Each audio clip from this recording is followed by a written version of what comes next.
ആരാണ് എവിടെയുള്ളതാണ് എന്നൊന്നും അറിയില്ല. പക്ഷേ ഈ വീഡിയോ കണ്ടപ്പോൾ ഒരുപാട് സങ്കടം തോന്നി.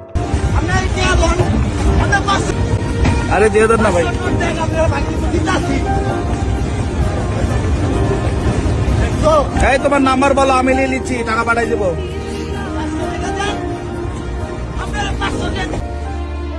ഒരു പട്ടിയെ ഓടിക്കുന്ന പോലെ ഒരു സാധു മനുഷ്യനായിട്ട് ഓടിക്കുകയാണ്. ഈ ട്രെയിനിന്റെ സ്പീഡ് കൂടുന്നവരെ ഈ മനുഷ്യൻ ഓടുന്നുണ്ട്. പൈസ കിട്ടിയില്ല എന്ന് ഉറപ്പായപ്പോൾ ഇയാൾ പിന്മാറുകയാണ്. ആരെയാണ് ഈ മനുഷ്യൻ പറ്റിക്കുന്നത്? ഒരു നേരത്തെ ആഹാരത്തിന് വേണ്ടിയിട്ട് കഷ്ടപ്പാട് വിടുന്ന ഒരു പാവപ്പെട്ട മനുഷ്യനെ ഇത്ര ക്രൂരമായിട്ട് പെരുമാറാനായിട്ട് ഈ മനുഷ്യൻ എന്ത് തെറ്റാണ് ചെയ്തത്? ഒരു നേരത്തെ ഭക്ഷണം കൊടുത്തതോ? ഇന്ന് പല വാർത്തകളും കാഴ്ചകളും കാണുമ്പോൾ മനുഷ്യന്റെ ഇടയിൽ കരുണ വറ്റിപ്പോകുന്നുണ്ടോ എന്നൊരു സംശയം.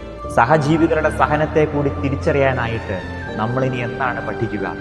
ഓർക്കുക, നാം ജീവിക്കുന്നത് നമുക്ക് വേണ്ടി മാത്രമല്ല, മറ്റുള്ളവർക്ക് വേണ്ടി കൂടിയാണ് എന്നുള്ളത്. വചനം പറഞ്ഞു വയ്ക്കുകയാണ്, കരുണയുള്ളവർ ഭാഗ്യവാന്മാർ, എന്തെന്നാൽ അവർക്ക് കരുണ ലഭിക്കും.